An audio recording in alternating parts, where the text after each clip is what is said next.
Tunachukua nafasi hii tena kuweza kumshukuru Mungu kwa sababu ametupatia nafasi nyingine leo, ikiwa ni siku ya 6 katika juma letu la maombi ya vijana ambayo tumekuwa nayo tangia siku ya Jumapili iliyopita. Jina la Mungu litukuzwe. Nachukua nafasi kuwakaribisha wote ambao tumeungana pamoja leo hapa na wale ambao wanatufuatilia pia kwenye mitandao. Jina la Mungu litukuzwe na Bwana azidi kubariki kila mmoja. Jioni ya leo tutakutanika tena ili kwamba tuendeleze somo mahala ambapo tumeweza kuachia jana. Jana tumeona ya kwamba Mungu anahitaji tuwe ni watu ambao watafanya maamuzi ya busara. Maamuzi ambayo yatatufanya sisi tuwe na kibali machoni pake kama vijana wana matengenezo. Tumegundua ya kwamba tunaishi katika ulimwengu ambapo vijana wengi wanafanya maamuzi ambayo yanawagharimu maisha yao. Wengine wanafanya maamuzi kwa kutokujua. Hivyo kunakuwa na majonzi mengi miongoni mwa wale ambao ni vijana. Tuliangalia maandiko yakasema ya kwamba vijana wawe na mawazo ambayo ni timamu. The young people to be sober minded. Paulo alimwelezea Timotheo. Sisi ambao tunaishi kipindi cha mwisho lazima tuweze kuhakikisha ya kwamba tuko imara katika imani. Imani ya wana matengenezo. Imani ya wana matengenezo. Kwa hivyo karibuni popote mlipo. Wale ambao wako nje ya nchi, karibuni sana. Wale ambao wako nchini Kenya, karibuni sana. Na pia nishukuru wale ambao wamekuwa wakinipigia simu wakitafuta mawaidha hapa na pale. Nimeandika majina yenu, na baada ya wiki ya maombi nitakuwa ni mwenye kuwapigieni simu ili kwamba tuweze kushauriana. Pia tumekuwa tukizungumza na watumishi hapa, tukawa tunasemezana kama itabidi tuweze kuwa na kipindi maalum. Kipindi maalum ambacho kitakuwa kinashughulikia masuala ya ndoa na masuala ya kuwasaidia watu. Sio tu wale ambao wanaenda kuoa, lakini kuna masuala mengi. Maana kulingana na simu ambazo nimeweza kupokea wiki hii, nimeona ya kwamba Mungu anatuita tena tuweze kuchukua hatua nyingine ya kuweza kuhusika pakubwa kwa ajili ya kusaidia ndoa nyingi ziweze kupona na ziweze kusimama imara kadiri ya uweza wa Mungu, jinsi ambavyo wataweza kutusaidia. Kwa hivyo hawa watumishi ambao tumekuwa tukizungumza na wao wameonelea ni vyema tuweze kuandaa kipindi maalum. Kipindi hicho pia tutaweza kukiandaa ama kukitangaza pia baadaye. Tutakuwa na show maalum. Itakuwa either Jumatatu ama Jumanne, vile ambavyo watumishi tutaweza kukubaliana. Na hiyo show itakuwa a specific time, na tutawaruhusu watu pia kuweza kuchangia kwenye show hiyo. Katika show hiyo hatutakuwa tunazungumzia mambo ya utatu ama mambo ya unabii. Hapo tunazungumzia masuala ya ndoa na jinsi ambavyo ndoa zetu zinaweza kuimarika. Usisahau ya kwamba uhusiano kati ya Yesu na kanisa lake linafananishwa na ndoa. Na shetani anajua ya kwamba ndoa ikiharibika ama msingi wa ndoa kama hautakuwepo, basi kitu ambacho wanajaribu kuleta ni ya kwamba msingi wa kanisa pamoja na Yesu haupo. Kwa hivyo haya ni masuala ambayo lazima tuingie ndani kama wana matengenezo. Sio kurekebisha tu ama kutengeneza tu sabato ya Mungu. Sio kurekebisha na kutengeneza tu masuala ya mavazi ama vyakula, ulaji na unywaji. Lazima kama wana matengenezo tuweze kuhakikisha ya kwamba ndoa zimerekebishwa, hasa tunapoisubiri siku ambayo Yesu atakuja. Inanikumbusha andiko ambalo Musa alipoulizwa na Farao, mnaenda na akina nani kutoka hapa ambapo ni nchi ya utumwa? Musa alisema tunaenda pamoja na watoto wetu, wana wetu, binti zetu, wanyama wetu wa kufugwa, wake zetu. Inamaanisha familia nzima lazima ikombolewe. Na mimi nazungumza haya mambo nikiwa nina imani ya kwamba Mungu atatuelekeza wapendwa. Kwa hivyo jiandae kwa sababu ya hiyo show ambayo itaanza hivi karibuni. Lakini kwa sasa Mada kuu ya leo ni jinsi ambavyo vijana tunaweza kushinda dhambi ama kushinda mvuto kwa ajili ya dhambi. Dhambi ambazo zipo kila mahali, dhambi ambazo zimetuzunguka kila mahali, ni dhambi ambazo zinatuvuta, dhambi za kimwili, dhambi za kutazama, dhambi za nia. Haya ni masuala ambayo yanawakumba vijana wengi ambao wanamtumikia Mungu. Wanajipata ya kwamba mara nyingi wameingia katika dhambi ambazo zinatuzingira. Maana ni nyingi. Tunawezaje kuzishinda na tuwe washindi ndani ya Kristo? Tunaomba. Baba wa mbinguni, jina lako litukuzwe. Asante kwa nafasi nyingine ambayo umetupatia kuzungumza pamoja na vijana. Neema yako itutoshe. Utubariki na neno lako na uwepo wa malaika watakatifu. Tuongoze katika kweli yote jioni ya leo. Bariki wote wanaofuatilia. Badilisha maisha ya vijana wetu katika movement ya wana matengenezo, ili kwamba waweze kuimarika katika kweli. Jina lako litukuzwe, kupitia jina la Yesu tumeomba. Amina. Asante. Kwa hivyo ninawasihi, tukiwa kanisani tunazima simu. Wale ambao wako na simu zao zimefunguka, tafadhali pande hii hakikisha ya kwamba simu yako iko kwenye silent mode, ili kwamba tuweze kuendelea kwa pamoja. Tunapoangalia mvuto dhidi ya dhambi, maandiko yanasema kama kuna kitu ambacho shetani anajua, jambo la kwanza anajua kwamba vijana walioshinda dhambi, wanaotumika na Mungu, wanaweza kuangamiza ufalme wake kwa haraka. Jambo la pili ambalo shetani anafahamu ni ya kwamba vijana wengi wameshindwa kuacha dhambi. Wameshindwa, mvuto wa dhambi umekuwa mwingi. Mvuto wa dhambi umekuwa mwingi. Mazingara ambayo tunalelewa, mazingara ambayo tunakulia, mazingara ambayo tunafanyia kazi yanatoa ushawishi mkubwa kwa asilimia kubwa vijana wana matengenezo. Tunaonekana kushawishika kwa haraka kufuata hata mitindo ya kiulimwengu. Sasa leo ningependa tu tuangalie tena vipengele viwili vitatu vinne, alafu tuweze kujenga hoja zetu katika maandiko. Namna gani vijana wa imani ambao tunasoma habari zao katika Biblia, kama ukina Danieli, Mishaeli, Anania na Azaria, Yusufu katika nchi ya Misri, ni namna gani waliweza kushinda dhambi? Namna gani hawa vijana, Yusufu alipouzwa katika nchi ya Misri, mfano maandiko yanasema hakuwa na matumaini, lakini baadaye tunapata ya kwamba analetewa majaribu ya hali ya juu katika nchi hiyo ya Misri.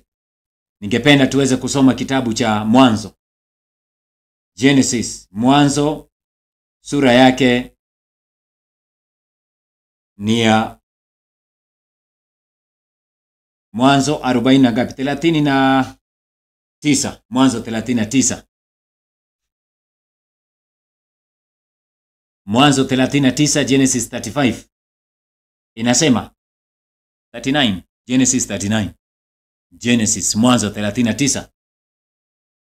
Huyu ni kijana ambaye ameuzwa katika nchi ya Misri. Baadaye anajipata katika kasri ya ufalme ama ya kifalme, na shetani anajua ya kwamba atakaposhindwa kuwahusisha wanadamu ama vijana kuweza kumwasi Mungu katika masuala mengine yote ya doctrine ama mafundisho, shetani anajua ya kwamba kuna mahala ambapo watashindwa kupita mtihani.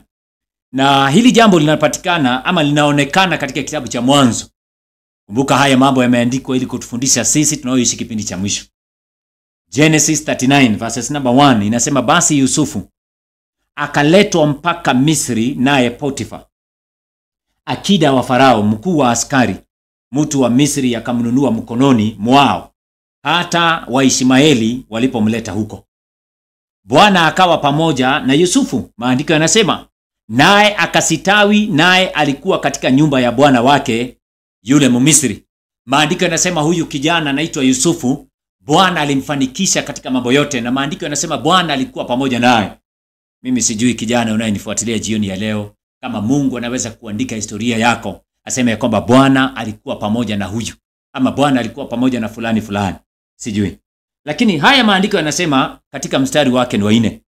Yusufu akaona neema machoni pake, akamtumikia, naye akamweka awe msimamizi juu ya nyumba yake, na yote yaliyomo akayaweka mkononi mwake. Maandiko yanasema kama vile ambavyo kina Danieli, Yusufu alimwakilisha Mungu katika nchi ya Misri, na maandiko yanasema alipata neema machoni pa mfalme. Haya ndiyo maandiko yanavyosema: ikawa tokea wakati alipomweka awe msimamizi juu ya nyumba yake na vyote vilivyomo, Bwana akabariki nyumba ya yule Misri kwa ajili ya Yusufu. Baraka wa Bwana akawa juu ya vyote alivyokuwa navyo katika nyumba na katika shamba. Unaona? Ni baraka ya Mungu ikaandamana pamoja na wao. Shetani akajua huyu anaendelea kunawiri, na tukimwacha hivi ufalme wote wa giza utabadilishwa. Watu wengi watajua Mungu wa kweli. Sasa shetani akapanga njama. Nazungumzia mvuto dhidi ya dhambi. Na mvuto wa kwanza ambao unawavuta vijana wengi katika dhambi imezungumzwa katika Mwanzo 39.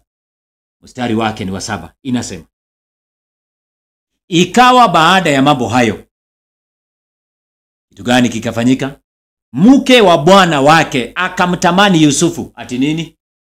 Maandiko yanasema mke wa Potifa akamtamani nani? Akamtamani Yusufu, akamwambia, lala nami. Leo tunataka kuzungumzia masuala ambayo yatatusaidia kama vijana. Akamwambia, lala nami. Lakini akakataa, akamwambia mke wa bwana wake, tazama, bwana wangu hajui kitu kilichowekwa kwangu nyumbani, na vyote alivyo navyo amevitia mkononi mwangu. Hakuna mkuu katika nyumba hii kuliko mimi, wala hakuizuilia kitu chochote ila wewe, kwa kuwa wewe umkewe. Nifanyeje ubaya huu mkubwa nikamkosee Mungu? Yusufu anapatikana na majaribu makubwa zaidi akiwa kazini, akiwa katika nyumba ya Potifa. Mke wa Potifa anakuja kumwambia, nimekutamani, lala nami. Maandiko yanasema ikawa siku moja akaingia nyumbani mwake atende kazi yake. Ikawa ili kwamba aweze kutenda kazi yake. Alafu inasema wala hapakuwa na mtu katika watu wa nyumbani humo ndani. Huyo mwanamke akamshika nguo zake akasema, lala nami.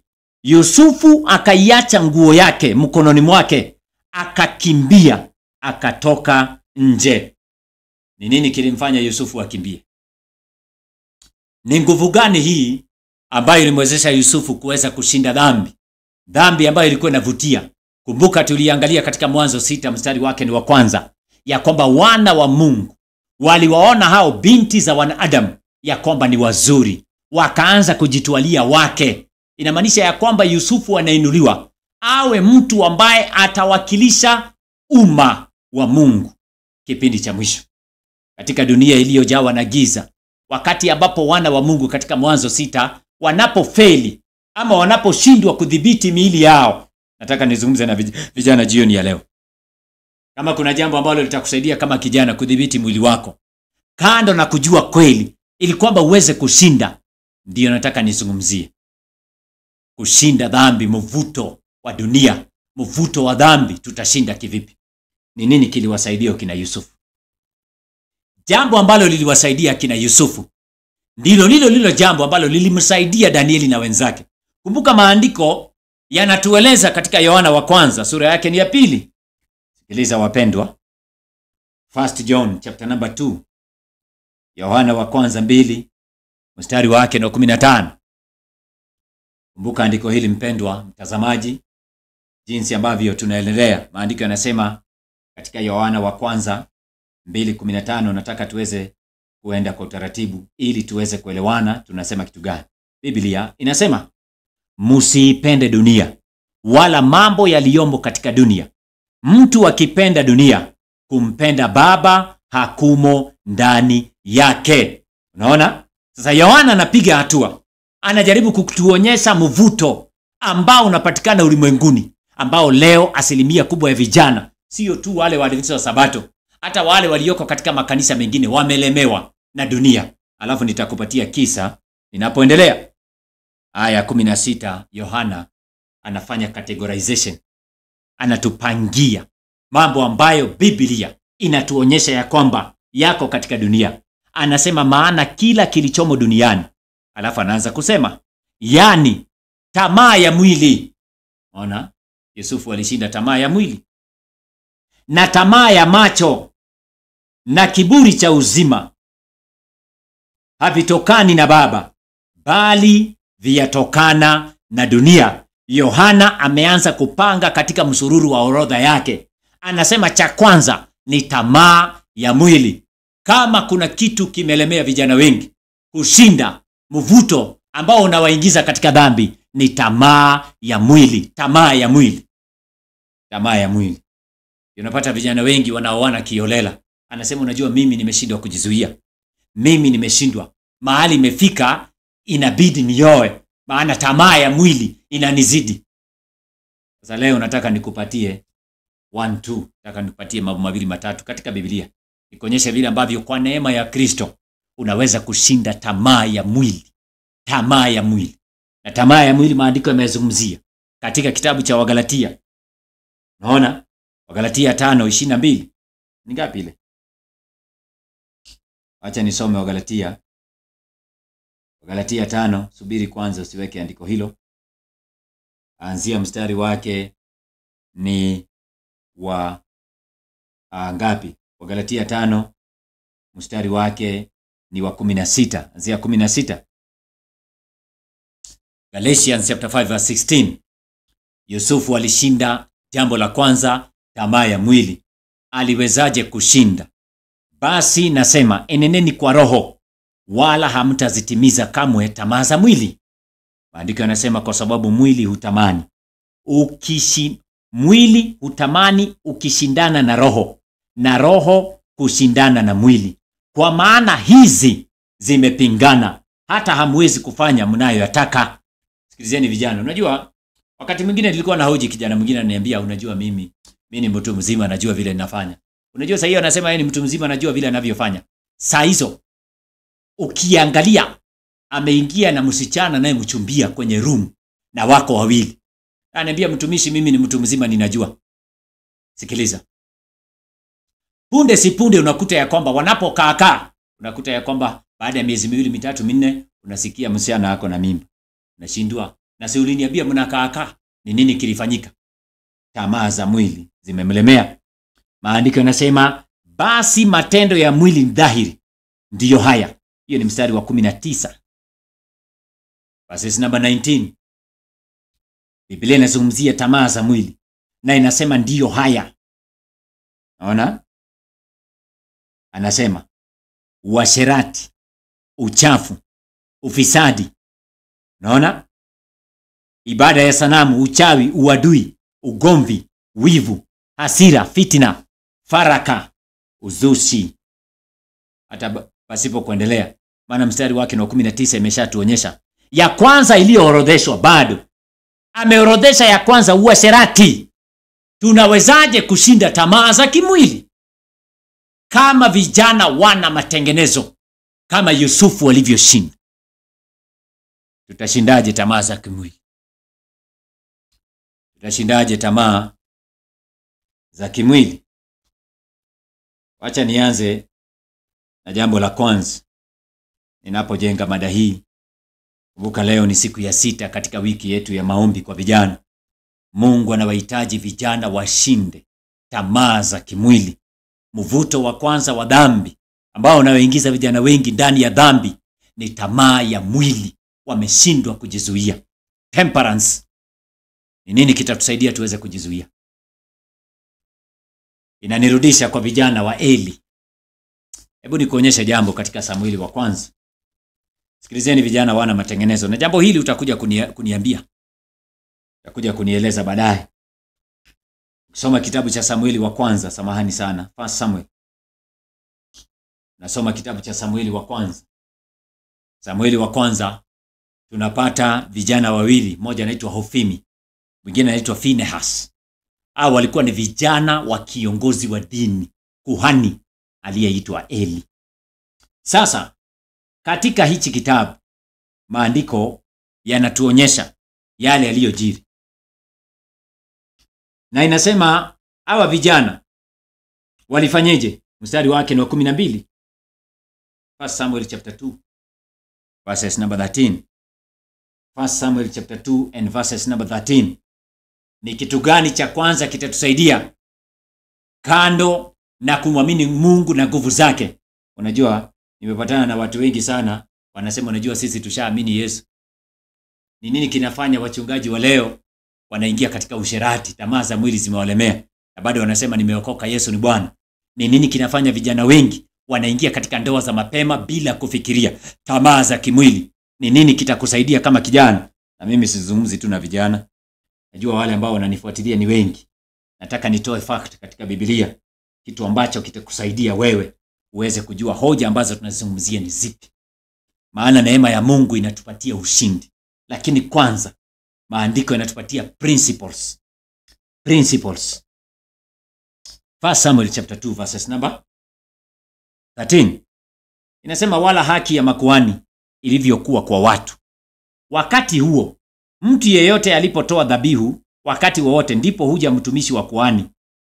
Nyama ilipokuwa katika kutokota, naye akawa na uma wa meno matatu mkononi mwake. Hawa ni vijana wa Eli, wanakuja na uma, naye hutia kwa nguvu humo chunguni au birikani au sufuriani au chomboni nyama yote iliyonunuliwa kwa huo uma, kuhani huichukua mwenyewe. Ndivyo walivyofanya huko Shilo kwa Waisraeli wote waliokuja huko. Yaani hawa vijana walikuwa katika shughuli ambayo Mungu hakuikubali. Maana Mungu alisema nyama inayoletwa ya kafara ichemuke kabisa, iondoe mafuta. Naona? Iondoe mafuta. Alafu kuhani atachukua sehemu ya ile nyama, ataila kama njia ya kuila uovu ya Israeli na kuondolewa. Lakini Mungu alisema nyama yote itokote kabisa. Sikiliza, wacha nikuonyeshe kitu namaanisha. Inasema katika mstari wake ni wangapi? 15. Inasema nini? Tena kabla ya kuteketeza mafuta. Sikilizeni vijana, nyinyi ambao mnanifuatilia. Vijana wengi wameshindwa kujizuia kimwili kwa sababu ya principle ya kwanza katika Biblia, wengi hawaizingatii. Naona? Maandiko yanasema tena kabla ya kuteketeza nini? Mafuta, huja mtumishi wa kuhani. Yaani wale vijana wanatuma watumishi wao, maana wao ndio wanatumika katika hekalu. Akamwambia yule mwenye kuitoa dhabihu, mtolee kuhani nyama ya kuoka. Inaitwa nyama fry. Kwa kuwa hataki kupewa nyama ya kuoka, hataki kupewa nyama iliyotokoswa, bali nyama mbichi. Nyama mbichi. Nataka nyama ambayo imetumbukizwa tu kwa mafuta. Usitoe hiyo mafuta. Makuhani wako ndani ya ibada wanasubiri nyama iliyo na mafuta. Hakikisheni hamjamaliza hiyo mafuta, maana ndio wanapenda wale makuhani. Kwa hiyo wakafanya hivyo, wakawa na time, wakati nyama haijatokoswa sana iondoe mafuta, walikuwa wanachukua na uma wanakula. Mimi nazungumza na vijana ambao wanajiita wana matengenezo, ambao wanasema mimi nimeshindwa kushinda dhambi ya uasherati, mwili nimeshindwa kujizuia. Sikiliza maandiko yanasemaje? Mstari wake na 16. Tena ikawa mtu yule aliwaambia hawakosi, wataichoma moto hayo mafuta kwanza, kisha utoe kadiri ya roho yako itakavyopenda. Ndipo usema sivyo. Maana watu walijua nyama ambayo inaliwa ikiwa na mafuta ilikuwa ni marufuku. Hata wale walileta kafara walikataa. Ndio naona hawa walisema hapana, sivyo. Lakini sharti unipe sasa hivi. La, unipi, basi nitaitoa kwa nguvu. Makuhani wako ndani, vijana wawili, Ofimi na Phineas, wanasubiri nyama iliyo na mafuta, maana wanakula huko ndani. Wakawa wanakula nyama, wanakula mafuta mengi katika vyakula ambavyo walikuwa nakula. Sasa kwa sababu walikuwa nakula vyakula ambavyo viko na mafuta mingi, kuna nukuu nataka tuweke kwa screen baadaye katika last day events. Sikiliza, nataka nikudhibitishie kwanza kwa Biblia ni kwa nini si vijana tu, hata wachungaji. Angalia popote kuna uasherati na uzinifu, angalia wanachokula wanadamu. Wacha tumalize na hili andiko. Inasema mstari wake na 17. Hivyo dhambi yao wale vijana ilikuwa kubwa sana machoni pa Bwana, kwa maana hao watu walidharau sadaka ya nani? Ya Bwana. Angalia mstari wake wa 22. Baada ya kuzoea kula chakula ama vyakula vyenye mafuta, maana Mungu alisema wasile, lakini baada ya kuzoea kula, miili yao ikashindwa kujizuia. Nitakuonyesha sasa hivi. Mstari wake wa 22.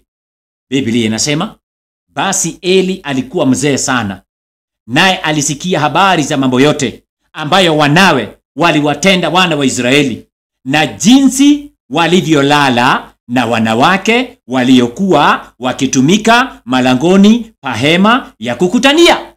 Ni kitu gani kiliwafanya wao wakose kujizuia ama miili yao iwake tamaa? La kwanza, walikula vyakula ambavyo viko na mafuta za wanyama. Leo ukiangalia vijana wengi, juzi kumekuwa na sherehe, kuna sherehe hata nyingine inakuja ya Pasaka. Angalia sherehe nyingi za duniani, mahali ambapo vijana wanakutanika kufanya party, unakuta ya kwamba watu wanakula nyama mbichi, na wengi wanakula nyama zilizo na mafuta mengi. Asilimia kubwa kama 90 ya vijana walioingia katika sherehe hawawezi kujizuia, na ndio na maandiko tangu mwanzo yametuelekeza. Na shetani anajua ya kwamba yule ambaye atashindwa kujizuia kwa mdomo hawezi kujizuia dhambi nyingine yoyote. Nataka nikudhibitishie kwanza kwa Biblia. Vijana nisikilizeni. Mimi Mungu alinisaidia nikiwa na miaka 20. Nilikuwa na 19. Nilisoma sana mambo ya ujumbe wa afya, nikajua ya kwamba hapa ndio kuna mtego wa kwanza. Maana nilienda katika kitabu cha Danieli sura yake ni ya kwanza. Nilitaka kujua hawa vijana mbona Mungu aliwapatia hekima na maarifa na mawazo. Mbona walikuwa wanaweza kusimama mbele za mfalme? Mbona vijana wengine wote walishindwa kujizuia? Mbona ni hawa 4? Niliporudi kitabu cha Danieli sura yake ni ya kwanza, nikagundua siri. Hebu soma Danieli 1 alafu ndio nitoe andiko. Soma Danieli sura yake ni ya kwanza, mstari wake ni wa 5 mpaka 8. Alafu nikutolee nukuu moja tukijenga hoja. Maandiko yanasema mvuto dhidi ya dhambi. Watu wameshindwa kujizuia. Tuko kizazi cha mwisho. Unaona Yesu anasema ilivyokuwa wakati wa Nuhu, ndivyo itakavyokuwa wakati wake mwana wa Adam. Walikuwa na kula na kunywa. Walikuwa naoa na kuolewa. Kula na kunywa. Kuna uhusiano wa karibu na kuoa na kuolewa kiholela. Ngoja kidogo nitafute nukuu ya kwanza. Nasoma andiko gani? Maana nimezungumza mambo mengi. Andiko gani nimesema? Sikilizeni watu wa Mungu. Dada White aliona haya mambo. Anasema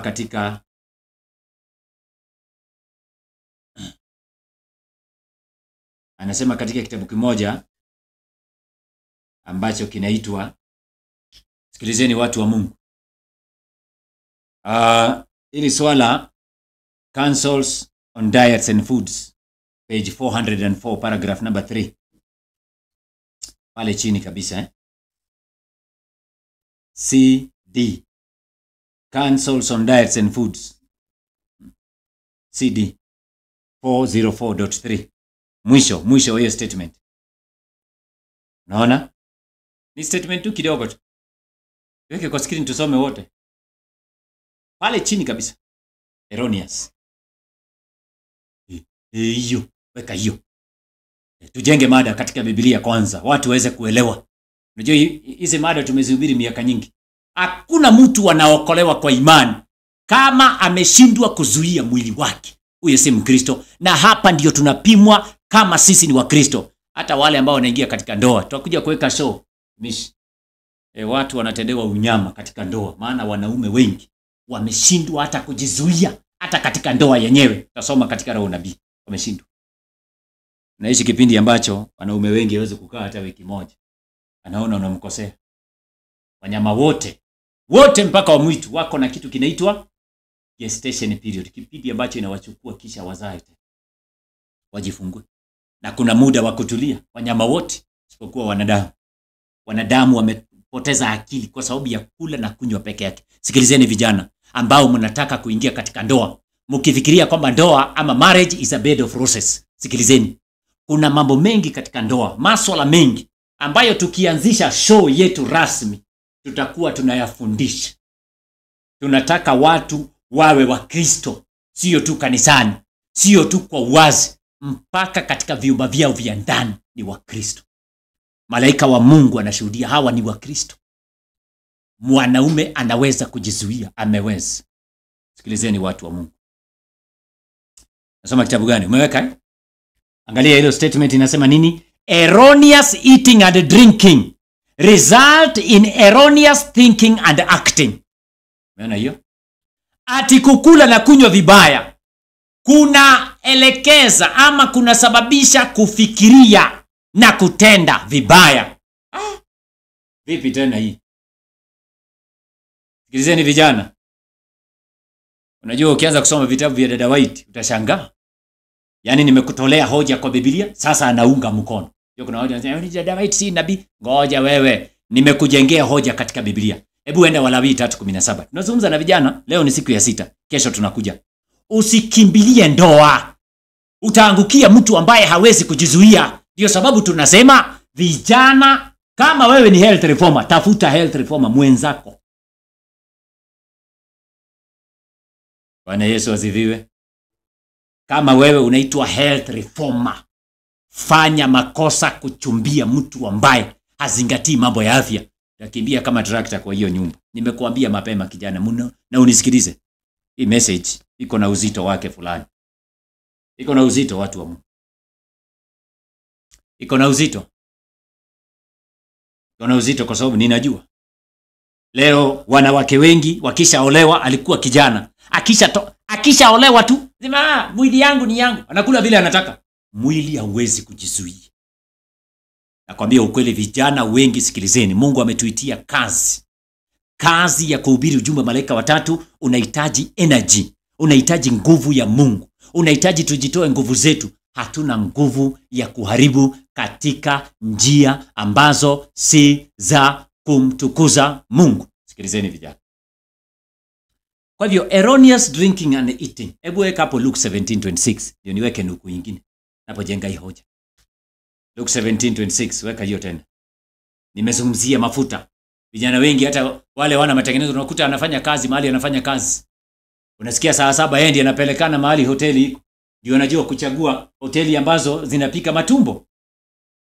Yeye ndiye anajua mahali matumbo zinaliwa. Unaona? Sasa huyo kwanza hakuna siku atajizuia, atashindwa na dhambi ya kujizuia peke yake. Mwili wake utawaka tamaa. Hata katika ndoa tunaishi kipindi ambacho 90% ya wanandoa waliokwisha kuoana na kuolewa bado wanatanga nje ya ndoa zao. Kwani wewe ni mgeni duniani? Ni kitu gani kinafanya watu wanatanga nje ya ndoa zao leo? Chakula ndiyo cha kwanza. Wacha nikuonyeshe katika Biblia kwanza. Luke 17:26. Luke 17 verses number 26. Inasema nini? Na kama ilivyokuwa siku za Nuhu, ndivyo itakavyokuwa katika siku zake mwana wa Adam. Nini ilifanyika? Walikuwa wakila na kunywa. Walikuwa wakioa na kuolewa. Kula na kunywa kisha wakaanza kuoa. Kwa hivyo Yesu anaturudisha Mwanzo 6. Wana wa Mungu waliwaona hao binti za wanadamu kuwa ni wazuri, wakaanza kujitwalia wake. Lakini katika Mwanzo 6 haijasema walikuwa nakula nini. Lakini Yesu anasema walikuwa nakula na wanakunywa. Hakuna ubaya ya kula na kunywa, lakini kuna ubaya ya kula na kunywa visivyo. Itawafanya vijana waanze kufikiria kuoa na kuoleka kiholela, maana hawawezi kujizuia. Dhambi ya kwanza ni hiyo. Counsels on diets. Page 63, paragraph number 2. Tunazungumza na vijana. Vijana ambao wanapenda kukula vyakula ambavyo viko na mafuta. Wengine hata ni wamama, wengine hata ni wazee wa kanisa. Huwezi kujizuia mzee. Mwili yako yote haiwezi kujizuia. Counsels on diets, CD. Page 63, paragraph number 3. The last, pale chini kabisa. The less. Anzia grains. Hapo juu kidogo. Sikiliza nikuonyeshe. Unaona? Anzia hapo. Dada White anasema grains and fruits. Umeona Lakini umeiona. Mimi naandaa tu watu. Nataka kusoma nuku nyingine tena moja ndio turudi kwa Biblia. Ni njia gani tunaweza kushinda tamaa za mwili kama vijana? Angalia sahani yako. Siende tu kukula. Ya kwanza ndio naona Yesu alianza ukombozi wapi? Najua watu msalabani wapi? Alianzia jangwani kwa kufunga. Mahali ambapo Adam alianguka, hapo ndio Yesu anaanzia. Adam alishindwa kuzuia mdomo, kuzuia appetite. Yesu alianzia hapo. Mpango wa wokovu ndiye akupatie wewe na mimi nguvu ya kushinda kula vitu ambavyo Mungu amepinga ama amekataa, maana zitatufanya sisi tusiwe Wakristo wa kweli. Angalia.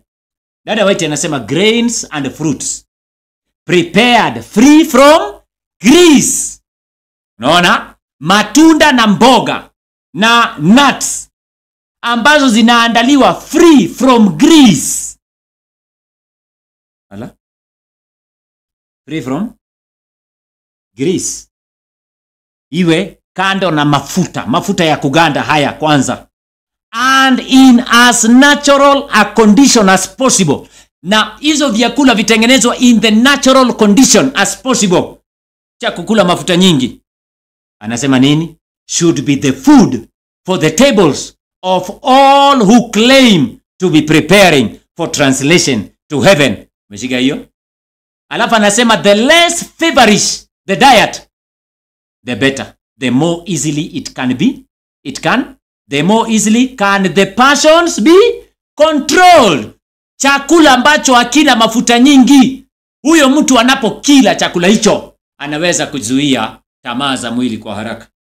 Nimekusomea ndani ya Biblia na nimekutolea nukuu za Dada White. Nakamata hiyo point. Kwa hivyo kama wana matengenezo tuko na kazi kubwa, sio tu kuomba, kupiga magoti, kusoma na kuhubiri.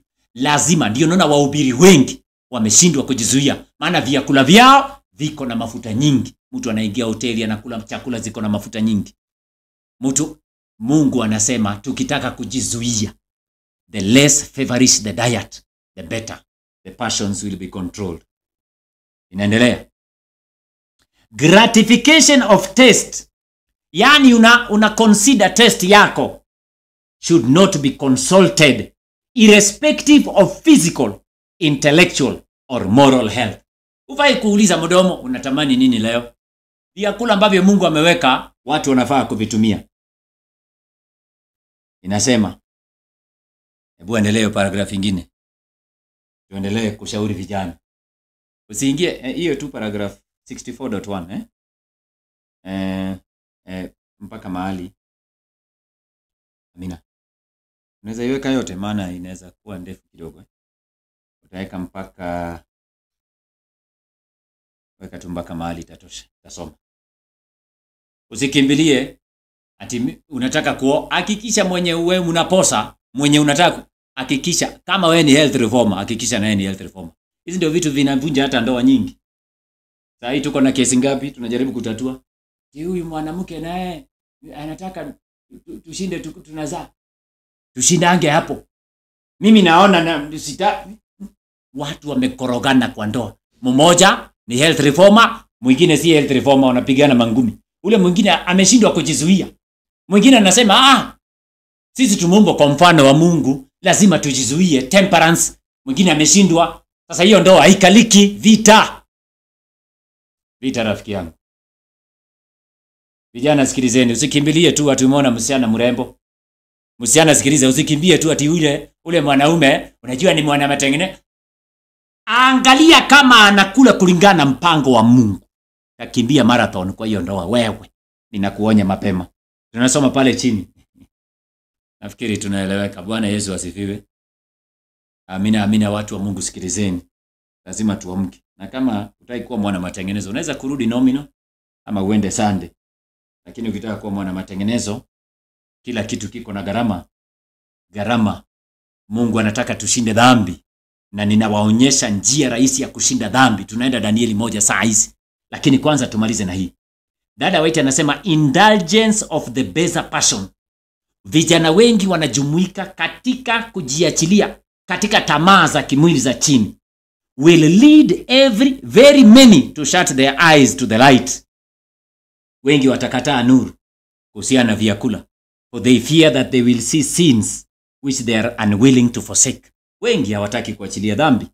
All may see if they will. If they choose darkness rather than light, their criminality will be none the less. Wakiamua kufuata giza, waachane na nuru ambayo Mungu amepeana, bado dhambi zao zitakuwa nyingi. Ndivyo tunavishauriwa. Why do not men and women read? Kwa nini wanaume pamoja na wanawake hawasomi? And become intelligent upon these things. Mbona tusisome maandiko, tuwe wenye hekima katika subject hii ya ulaji na unywaji, which so decidedly affect their physical, intellectual and moral strength.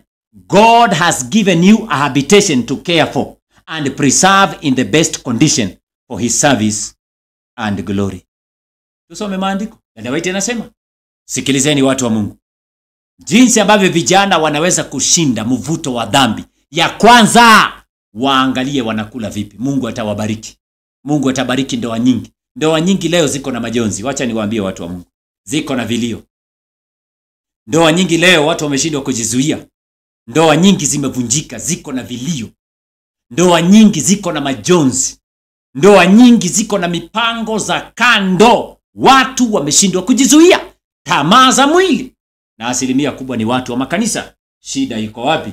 Na mtu akisimama anatoa ushuhuda, Yesu ni Bwana, nimeokoka, lakini msherati namba 1, mzinifu wa kwanza, ako na mpango wa kando, ameshindwa kujizuia, yeye ni mnyama wa ajabu. Unajua, ukichukua mshumaa na tope, nasema nini? Mshumaa na nini? Tope. Uziweke kwa jua, jua inawaka, jua ya saa 7. Mshumaa na tope unaziweka kwa jua. Uziwache pale risali moja, ukirudi utakuta ziko jinsi zilivyokuwa kweli? Hapana. Kuna moja itayeyuka na moja itakuwa ngumu. Ni gani itayeyuka? Mshumaa itayeyuka na tope litakauka liwe ngumu. Sasa hizi ni materials mbili. Moja ni mshumaa, wax, na hiyo nyingine ni nini? Ni tope. Sasa ni nini imefanya mshumaa iyeyuke na tope iwe ngumu? Thubutu kusema ni jua. Si jua. Jua imekuwa na sehemu kidogo hapo. Kitu ambacho kimefanya mshumaa iyeyuke, it is the material of which it is made of or composed of. Tumie Kiswahili gani hapo? Kitu ambacho kinafanya mshumaa iyeyuke ni kile ambacho kimetengenezwa kwayo, material, composture. Yani imetengenezwa na nini? Nini kiko ndani yake? Hicho ndicho kikiwekwa kwa joto kinayeyuka. Hicho matope vile vile. Kwa hivyo sikiliza, mwanadamu aliumbwa na nguvu mbili. The higher powers and the lower powers. Nguvu za juu, judgment and reason. Hapa ndio tunafanyia hukumu na tunafikiria nayo, kipaji cha uso. Nawe umpende Bwana Mungu wako kwa moyo wako wote, kwa akili zako. Akili, haya mpende na akili tuone. Yani kipaji cha uso. Unaona wanyama wote wakitembea, asilimia kubwa ukikutana na kuku, si mdomo iko chini. Kipaji cha uso imeangalia wapi? Chini. Anakula siku zote, anatafuta. Tembea, angalia mbuzi, kipaji cha uso kiko chini, mdomo iko chini. Angalia ngamia, kipaji cha uso siku zote wanyama wanafikiria kula. Mwanadamu na mnyama wameumbwa tofauti. Ukitembea mjini kila mahali utakuta wanadamu wakitembea, kipaji cha uso kiko karibu na muumba wake siku zote. Hakuna mwanadamu anakulanga akinama mpaka huko chini. Kipaji cha uso kimeumbwa. Wewe unaweza kumjua Mungu. Yesu akasema, na uzima wa milele ndio huu, wakujue. Unamjua kupitia kipaji chako cha uso. Wewe Mungu wa pekee wa kweli. The knowledge of God is eternal life. Ndio unaona mwanadamu ameumbwa na nguvu za juu. The higher powers, reason and judgment. The higher powers. Yani hapa mahala pa kufikiria na kufanya hukumu. Reason and judgment. The lower powers, nguvu za chini. Appetites and passions. Hizo ni nguvu za chini. Kwa hivyo moja wapo ya nguvu hizi, moja itakuwa na nguvu na ingine itapunguza nguvu kulingana na vile unakula na kunywa peke yake. Hapo hakuna mambo ya Mkristo, sijui mtu wa dunia, kulingana na vile unakula na kunywa. Wewe hujaona wa Kristo, hujaona pastor ameokoka mpaka anaongea kwa ndimi, baadaye unakuta ameingia kwa usharati, hujaona? Kwani kuokoka kulienda wapi? Ikifika kwa mambo ya chakula, ndio unaona Yesu aliingia jangwani kwanza. Twende Mathayo niwaonyeshe ukombozi. Unajua Adamu alianguka hapo. Adamu wa pili, tunawezaje kushinda mvuto wa dhambi hii? Kwanza tukubali Adamu wa pili ambaye ni Yesu, ya kwamba alishinda jaribu la unywaji kwa niaba yetu. Ametupatia nguvu hiyo. Wote watakaoamini ukombozi umeanzia jangwani, sio msalabani, wataokolewa kwa njia ya imani. Luka mstari wake ni wa 4. Luke chapter number 4. Nasema kitabu gani? Kitabu cha Luka. Sikilizeni vijana, usifurahie tu, nipatie andiko ambalo naonyesha Yesu amefunga, baadaye mjaribu anamwambia abadilishe mikate. Hapo ndio nataka tuanzie, watu wa Mungu. Sikilizeni watu wa Mungu, watumishi wa Mungu. Unajua mimi nilianza kuhubiri nikiwa na miaka 20. Mungu alinisaidia sana, tulisoma mambo mengi kwa haraka. Tulipokuwa tunatoka makanisa ya Jumapili, nikajua kuna mambo. Biblia ina mambo. Na Waadventista wa Sabato huko na ukweli Mungu alitupatia. Sikilizeni watu wa Mungu. Sikilizeni. Tunaongea kuhusu mvuto wa dhambi za zinaa ambazo zimejaa miongoni mwa vijana. Tunaweza kushinda hapo tukiomba, Bwana muokoe. Bwana atakuokoa, lakini Mungu ameweka conditions katika Biblia. Yeyote atakayesikia sauti ya Mungu, Mungu atamsaidia kusikia na kutii masharti ambayo Mungu ameweka katika Biblia. God does not work a miracle to save us from sin. We must decidedly, lazima tuwe na decision ya kuachana na vitu ambavyo Mungu amekataa, ndio tujiweke katika mahala ambapo neema ya Mungu inaweza kutuokoa. Nimesema andiko gani watu wa Mungu? Tuko kitabu Luka ama Mathayo ni gani? Matthew chapter 4 verse 3. Weka hiyo. Matthew chapter number 4 and verses number 3. Angalia. Hapa ndio Adam alianguka. Anzia mstari wake ni wa 2. Ikiwezekana. Inasema akafunga siku 40 mchana na usiku, mwisho akaona njaa. Angalia jaribu la kwanza, nitakupeleka Mwanzo sasa hivi. Maandiko yanasema mjaribu akamjia akamwambia, ukiwa ndiwe mwana wa Mungu, amuru kwamba mawe haya yawe mikate. Unaona? Yesu ana njaa. Kumbuka sauti ilitoka mbinguni ikisema, huyu ni mwanangu mpendwa wangu ninayependezwa naye, mumsikie yeye. Baada ya ubatizo kisha anaingia jangwani. Sasa kama kuna mtu atamuokoa na hiyo shida, si ni yule alisema huyu ni mwanangu? Mbona unatumia njia za hongo kujiokoa kijana? Mbona unatafuta kazi kwa njia ambazo si za halali, wakati Mungu anasema wewe ni mwanake? Wewe subiri. Subiri, Mungu atakutoa kwenye hilo shida kama ataona inafaa. Ndio unaona Yesu mjaribu akamjia. Na jaribu la kwanza ilikuwa ni kuhusu appetite. Atashinda tamaa ya kujizuia kula ama atawezwa? Yesu akasema imeandikwa, mtu hataishi kwa mkate tu, ila kwa kila neno litokalo kwenye kinywa cha Mungu. Yesu akamjibu mjaribu, haitupaswi kutumia mbinu zetu kujitoa katika majaribu kama Mungu ameruhusu tuingie katika hayo majaribu, maana Mungu anajua jinsi ambavyo atatuokoa. Lakini sehemu ya pili ya aya hiyo inatuonyesha ya kwamba Yesu alishinda dhidi ya tamaa ya ulaji na unywaji. Jesus gained a victory over appetite. Ndio sababu tunaweza kushinda leo tukimtazama. Si ati sasa tufungue midomo tunakula kila mahali. Kwani wakina nani walishindaje? Wakina Danieli, Shadrach, Meshach na Abednego. Leo tunakuwa na vijana wengi. Na ukiangalia maisha ya vijana wengi leo ambao wamelemewa na dhambi. Sikiliza, wacha nikusomee nukuu. Hebu ende Danieli sura yake ni ya kwanza. Kuna nukuu moja nilisoma kitambo, Mungu alinisaidia sana. Sikiliza. Nataka nikusomee hii nukuu.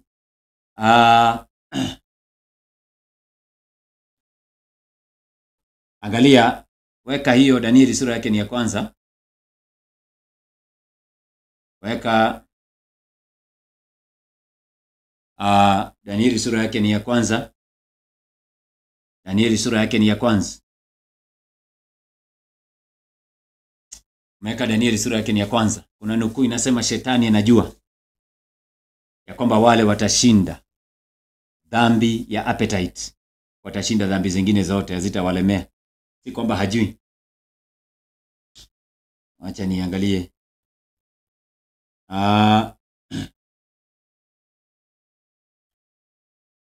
Inasema kwanza kitabu cha Danieli sura yake ni ya kwanza. Acha nitarudi hapo sasa hivi.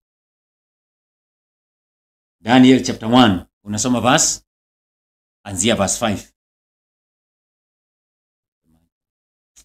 Daniel chapter number 1. Tutaanzia mstari wake ni wa 5. Inasema huyo mfalme akawaagiza posho ya chakula cha mfalme na ya divai aliyokunywa. Akaagiza walishwe hivyo muda wa miaka 3 ili kwamba hatimaye wasimame mbele ya mfalme. Nataka kuzungumza kwa njia ambayo itawasaidia vijana waweze kuelewa. Leo tuko na vijana wengi ambao wanakunywa divai. Unaona vijana wanaenda kwa maduka kununua energy drinks. Nilikutana na wengine siku nyingine tukiwa kwenye mkutano, ati anakunywa energy drink. Ati mtumishi, hii inanipatia nguvu. Unakunywa vileo. Inaharibu mwili. Baadaye utashindwa kujizuia. Ana matatizo. Nikashangaa maana hawa vijana waletewa divai. Waletewa vyakula vya mfalme. Na maandiko yanasema basi katika hao, mstari wa 6, walikuwepo baadhi ya wana wa Yuda, Danieli na Hanania na Mishaeli na Azaria. Naona mkuu wa matowashi akawapa majina, alimuita Danieli Belshaza, na Hanania akamuita Shadraka, na Mishaeli akamuita Meshaki, na Azaria akamuita Abednego. Angalia mstari wa 8. Ni nini kiliwafanya hawa vijana wakawa na mawazo yaliyosimama, yaliyotimamu? Maandiko yanasema lakini Danieli aliazimu moyoni mwake ya kuwa hatajitia unajisi kwa chakula cha mfalme wala kwa divai aliyokunywa. Basi akamwomba yule mkuu wa matowashi ampe ruhusa asijitie unajisi. Leo tutapata wapi vijana ambao watakataa kunajisi miili yao ili kwamba Mungu azidi kuwatumia? Watapatikana wapi? Mimi nasema huyo ni Danieli. Yesu alitakasa vyakula vyote. Wewe acha bana mambo yako. Kama Yesu alitakasa vyakula vyote, mahospitali zinafanya nini huku duniani? Sizifunge kazi. Asilimia kubwa ama 90 ya magonjwa ya leo peke yake inaitwa lifestyle diseases. Wamekula na wamekunywa visivyo, ni wagonjwa. Wengine ni wagonjwa shinikizo za damu, wengine maini zimevimba, wengine figo ziko na matatizo, wanaenda India. Si Yesu alitakasa vyakula vyote? Mbona hayo magonjwa yapo duniani? Na yanatokana na kula na kunywa. Matatizo haya. Kumbe hawa vijana walijua siri. Na ndio unaona katika Biblia tunaambiwa ya kwamba njia ya kwanza tutaweza kushinda mwili isitutawale kwa uweza wa Kristo ni kukaa kando na vyakula ambavyo Mungu hajakubali katika Biblia. Mimi ningeshauri vijana for free, hakikisha kwamba vyakula vyako havina mafuta, waachana navyo. Kwanza mafuta vya wanyama ama mafuta ambavyo vinaganda katika mwili. Huku Kenya vinatengenezwa sana na Wahindi. Wahindi wanavitengeneza lakini wao hawazitumii kama Kimbo, mafuta za Blue Band, vitu kama hizo. Mungu alikataa. Akasema kwa lugha ya Kiingereza tunaziita hydrogenated fats. Yaani zinaundwa katika mazingira ambayo hydrogen inawekwa kwa hali ya juu, inazigandisha. Hayo mafuta hayawezi kujisaga katika mwili wa mwanadamu. Zinafanya mwili unawaka tamaa zaidi. Mwili hauwezi kutulia. Hiyo ni ya kwanza. Ndio naona katika Biblia Mungu alipiga marufuku. Walawi 3:17. Na imani ya kwamba tunazungumza, alafu niingie katika kipengele cha pili. Hakikisha unaoa mtu ama unachumbia mtu ambaye amekubali ujumbe wa afya. Hiyo familia itatulia. Mkisema hapana ni hapana. Si ati hapana na mwingine ndio huyo. Kama ngamia mwitu. Mnanielewa? Mwingine anakaa zebra. Anakaa kondoo mwitu. Mwingine ni binadamu, mwingine ni mbwa mwitu. Nasikia vijana, kuna mambo mengi ninaweza kuwafundisha mimi. Kuna kitabu kizuri kinaitwa Adventist Home. Dada White anasema malaika wa Mungu wameandika vitu vya ajabu katika vitabu vya Mungu. Katika eneo la kulala linaitwa bedroom. Malaika wameandika vitu vya ajabu. Vitu vya ajabu. Wacha tuanzishe show yetu mtumishi. Kuna show tunaanzisha ya family life. Tutakuwa tunazungumzia mambo ya ajabu. Kwa wale ambao wanataka msaada tutawasaidia. Tutakuwa tunatoa facts ni jinsi gani mnaweza kuishi kama Wakristo waaminifu. Unajua kuna vile ambavyo dunia inaangalia hayo mambo na kuna vile ambavyo Mungu anayaangalia vile vile. Kwa hivyo vijana sikilizeni, kabla hujakimbilia mtu ati mimi huyu nataka tuwawane ni girlfriend. Kwanza wakati wa courtship, angalia anakula nini. Anashinda kwa duka za chips, kukufurahi, vitu kama hizo, unaona? Ile marathon mtakimbia na huko mbele. Ninakwambia mapema ndio jiandae. Na unajua hayo mambo ninakwambia for free. Wewe utakuja kunishukuru baadaye. Unishukuru sasa hivi. Ama yule atakuja ku regret itakuwa ni baadaye. Na mbona wewe uko na mbio hivi? Na mimi naona mwili yangu imetulia. Wanaanza kugombana. Ni nini na wewe? Kidogo. Huyo ataenda nje ya ndoa. Maana hajatulia. Na anakuja kabisa kanisani. Yeye ni mwana matengenezo. Anaabudu Mungu. Lakini mwili umemshinda kujizuia. Maana akitoka kwenye ibada, ataenda apige mayai zake 5 na ugali. Mwenzake ni health reformer. Ati unajua huyo alinishinda. Anapiga mayai 5. Anapiga baada ya siku 2 anapiga zingine. Kidogo kidogo. Ameendea samaki wa kuokwa, wa kuchoma. Wanakula. Niliwahi ona mwanamke mwingine akisema unajua hii mambo mimi siwezani nayo. Nimeshindwa kabisa. Unakaa kama watu wa dunia. Akienda kwenye butchery anatafuta nyama ambazo ziko na mafuta. Anakula sana.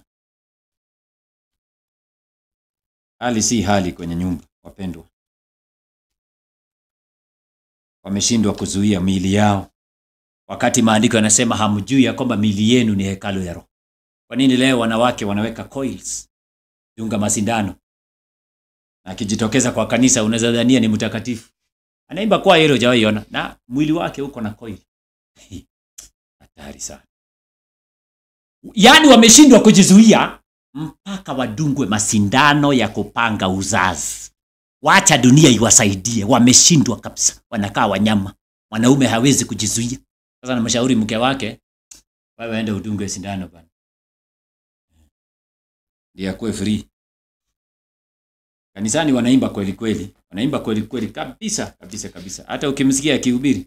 Lakini mwili wake si hekalu tena ya Roho. Umedungwa sindano, umewekwa coil, yani mwili wake ni jaa la takataka. Lakini bado wanasema ameokolewa kwa neema. Ameshindwa kujizuia. Nakwambia ukweli, wale wanaoweza kuzuia miili yao ndio Wakristo wa kweli. Kujizuia. Ndio Paulo anasema tamaa za mwili, uasherati, tamaa za mwili, matendo ya kimwili, tamaa hizo.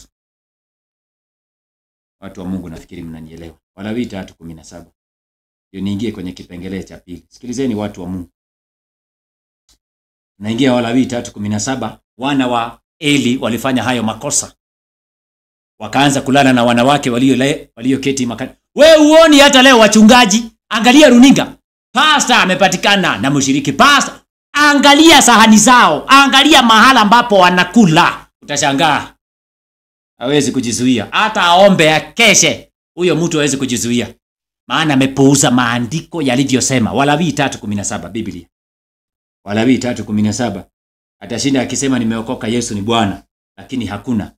Maandiko yanasema katika 17 neno hili litakuwa amri ya daima katika vizazi vyenu vyote, ndani ya nyumba zenu zote, ya kwamba hamtakula mafuta wala damu kabisa. Naona? Mungu akasema usikule mafuta. Mafuta za wanyama zitafanya wanadamu wakose kujizuia. Ndio unaona wana wa Eli walikula mafuta za wanyama, walishindwa kujizuia, wakalala na wanawake kiolela. Na maandiko yanasema katika Luka 17 walikuwa wanakula na kunywa wakati wa Nuhu. Baadaye wakawa naoa na kuolewa. Kwa hivyo tamaa za mwili Yusufu alishinda. Hawa ni wana wa Israeli. Israeli walijua ya kwamba kuna sheria za kula. Kwanza kunazo. Sikilizeni watu wa Mungu, vijana sikilizeni. Tutashindaje mvuto dhidi ya dhambi? Kwanza tuelewe ya kwamba Mungu ameweka mazingira katika Biblia. Kwa yule ambaye ni mchumba wako, yule ambaye unamchumbia, anzeni kufundishana mapema, maana ndoa ni ndefu. Na ukiingia kwa ndoa, hakuna kurudi nyuma. Lazima ukae katika ndoa. Hatufunganishi watu ndoa kisha waachane, maana mmoja wao amekuwa mnyama. Hakikisheni mnakaa katika courtship life.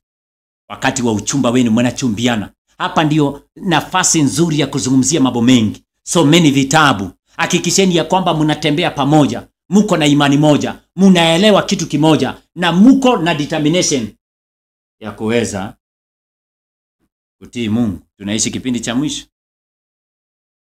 Na kama tunaishi kipindi cha mwisho, Biblia inasema tutoe miili yetu kama kafara. Warumi 12 mstari wake ni wa kwanza.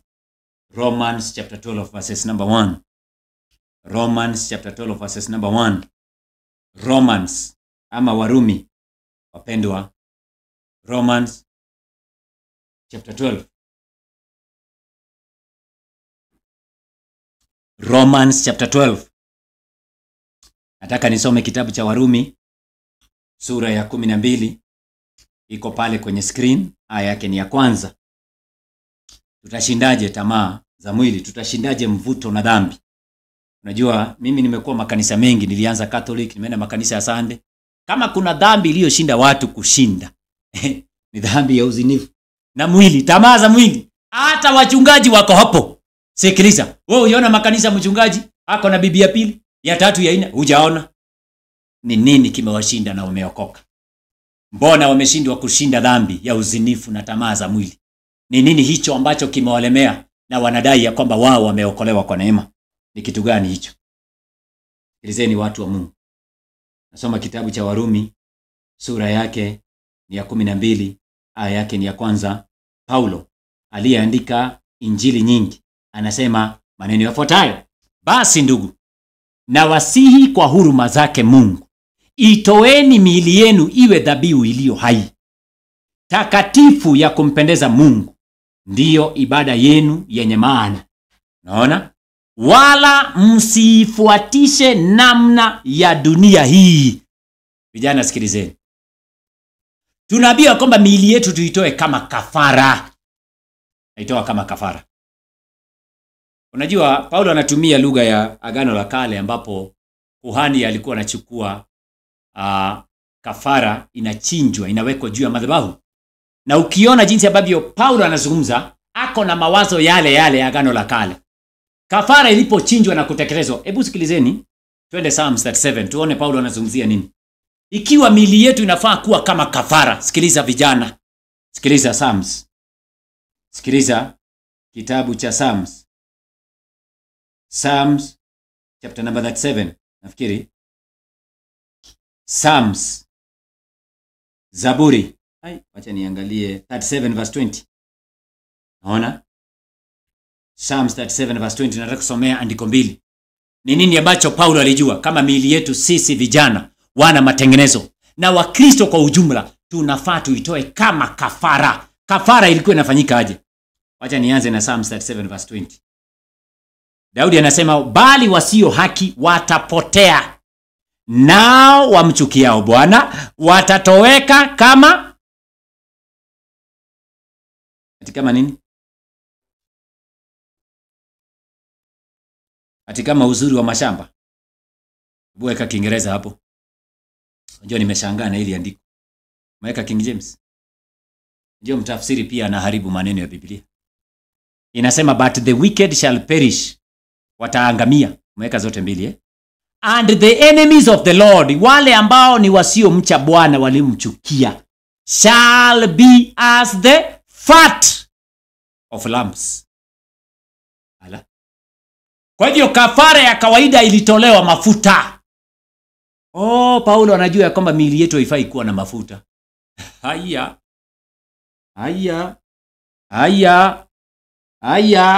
Hebu tusome kwenye Agano la Kale. Hebu angalia sasa, anajua si kwamba ajui. Ukisoma katika kitabu cha Exodus chapter number 29 verse 13. Toeni miili yenu kama kafara iliyo hai. Hakuna kafara ilisalia na mafuta. Sikilizeni vijana, sikilizeni. Ya vile kazi yako ni kuingia hoteli pale. Wewe ndio unajua kutembea na wanawake, wasichana unawapeleka hoteli, mnaanza kutafuta mafuta za kukula. Hakuna dhambi utashinda. Ukitoka hapo utakuwa unaona wanawake wote, unaweza hata kulala na wao. Maana mwili imewaka hivi. Unakaa gari ya moshi. Sikiliza. Angalia kitabu cha Exodus 29 verse 13. Sikiliza, Paulo anamaanisha nini? Kisha toa mafuta yote yafunikayo matumbo. Toa. na kitambi. Kuna wengine wako na kitambi wanajiita matajiri leo wakitembea, kumbe ni mafuta. Haya, Biblia iko na mambo ya ajabu. Waacha kutishia watu ati wewe ni tajiri uko na kitambi. Kitambi ni mafuta yenye unakula. Ndio hiyo Biblia inasema kitambi. Ama ni mimi nimesema? Si ati wewe ni tajiri, unahitaji kuondoa mafuta kwa tumbo. Na mimi naongea na vijana wasichana, nyinyi ndio mmepotea macho yenu. Yule ni tajiri, tumbo yake ni kubwa. Hiyo ni mafuta, anakula vibaya. Hakuna tajiri yako hapo, hiyo ni magonjwa amebeba. Tafuta mtu anaitwa health reformer, tumbo yake akisimama straight na ametuck in shirt. Vijana, unasimama hivi wima. Na unahakikisha shati iko vizuri ndani. Umetuck in. Alafu unaangusha kichwa hivi. Uhakikishe unaona mshipi yako, buckle ya mshipi. Bas, wewe uko salama. Unaweza kuwa hauna mafuta nyingi. Zile zimesalia ni kidogo za kuondoa. Lakini mtu ako na tumbo size hii na bado anasema unajua mimi ni tajiri. Biblia inasema hiyo ni mafuta. Ninarudia Kutoka 29:13. Unajua wasichana ndio wamedanganywa leo. Unaangalia pia afya ya mtu mkiingia katika uhusiano. Hiyo naolewa na mtu mnaanza kusumbua watu na bili za hospitali, ati nani ameshikwa na stroke. Mafuta. Wakati wa uchumba, kuchumbiana, angalia mtu anakula nini, itakusaidia. Ama unataka kuzalishwa kama mbwa mwitu, mtu hawezi kujizuia. Unaona familia nyingi, mama amezaa mwaka hiyo ingine yako na mimba, na hiyo ingine yako na mimba, na hiyo ingine ako na watoto 6. Ni nini mbaya? Hata haongei. Nini mbaya mama? Nini mbaya? Unazaa kama panya ya gredi. Nini? Unajua mzee nini? Ana matatizo. Haya mambo tutayazungumza kwa undani katika kipindi chetu ambacho tutakianzisha cha Family Life. Iko na mambo mengi. Wacha niendelee kusoma ili andiko Exodus 29:13. Inasema kisha toa mafuta yote yafunikayo matumbo na kitambi kilicho katikati ya ini, katika ini na figo 2. Toa mafuta yote. Tafuta mafuta yote yamefunika figo, kitambi, matumbo, ondoa. Unajua miili yetu ni kafara. Kwa hivyo miili yetu haifai kuwa na mafuta. Na mafuta yaliyo juu yake. Toa. Alafu ufanye nini? Uyateketeze yote juu ya madhabahu. Sasa Paulo anaposema itoeni miili yenu kama kafara ama dhabihu, kitu ambacho Paulo anajaribu kusema ya kwanza. Cha kwanza katika health message, ya kwanza, kama tutafaulu dhambi za uasherati, hakikisha mwili wako hauna mafuta za wanyama, ondoa. Principle number 1 katika Biblia. Bwana Yesu asifiwe. Unajua sisi tunafundisha Biblia jinsi ilivyo. Inasema hapa naamini tu Yesu. Haya, endelea. Mtaendelea kuwa na washerati na wazinzi. Baba, katika jina la Yesu tunakemea mapepo ya washerati. Bado wanaenda tu. Maana lunch yake ni ile ile tu. Tunakemea mapepo ya washerati, wazinifu tunawakemea. Mpaka mnawakamata mikono, mnapiga magoti, mnawekelea mpaka mikono habadiliki ngo. Chakula chake ni kibaya. Unaona Biblia inasema vijana, kama tutashinda, cha kwanza tuhakikishe ya kwamba chakula chetu ni kizuri. Ni mimi nashauri vijana waanze kujifundisha practice health reform mapema.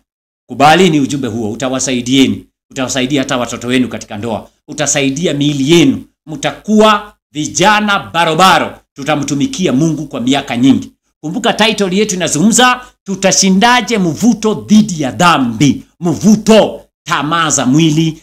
Kama tutashinda, na shetani anajua. Sikiliza, mbona hii nukuu siipati kwa haraka? Unajua kina kitu shetani anajua, tukishinda tutakuwa tumeshinda dhambi zote. Sikiliza wewe. Wapendwa wasikilizeni. Anasema katika kitabu kimoja kinaitwa, wacha nione kama nitakipata kwa haraka. Kijana sikiliza. Mimi nakupatia information for free. Confrontation. Ngoja kidogo. Amen. Wacha nione hapa. Wacha nione kama ndio hii.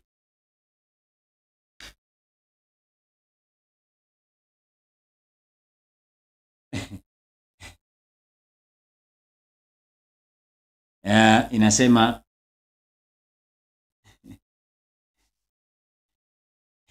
Hii nukuu nilisema zamani.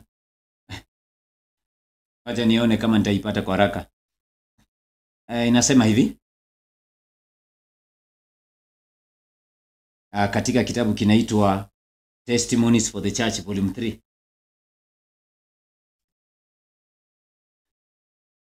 3T 561.3.